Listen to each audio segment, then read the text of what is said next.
What is your name? Elena Costanilla Clar, How old are you? 44 years old, What is your religion?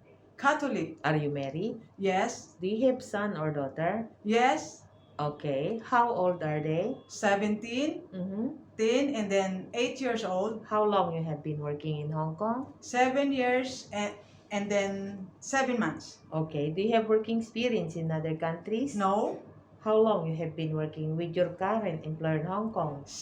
coming 6 years. Okay. Where is your latest employer living in? Liking, How many square feet of your employer's house? 98, 980? 980 square meter. Okay. How many family members are they? 4, 4 member, yes, couple, and together 2 baby.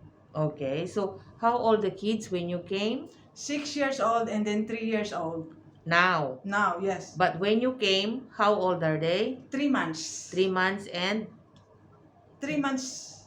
newborn. Yes, ma'am. Okay. So would you please describe your daily working schedule? What time you wake up in the morning? 6 o'clock I prepare for myself, Mm-hmm. and then I finish, I prepare for the breakfast for the 2 baby, Mm-hmm. and then I finish, and then preparing for go to school, Okay. and then I sent to the school, and then when I come back, I clean in the house. You do the household chores? Yes, ma'am. Like what? Like cleaning, and then tidy up all the toys, and then Laundry? laundry. Okay. So do you go to market?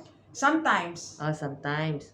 Okay. So do you pick up the kids from the school Yes, ma'am. in the afternoon? Yes, 4 o'clock. Okay. So do you prepare the dinner? Yes. What time? I prepare sometimes 5 o'clock, and then prepare and then 6 o'clock maybe I'm ready to, Feed the kids? yes, for the dinner. Okay. So until what time you go to sleep? 9 o'clock, ma'am. Okay. Where will you go on your holiday?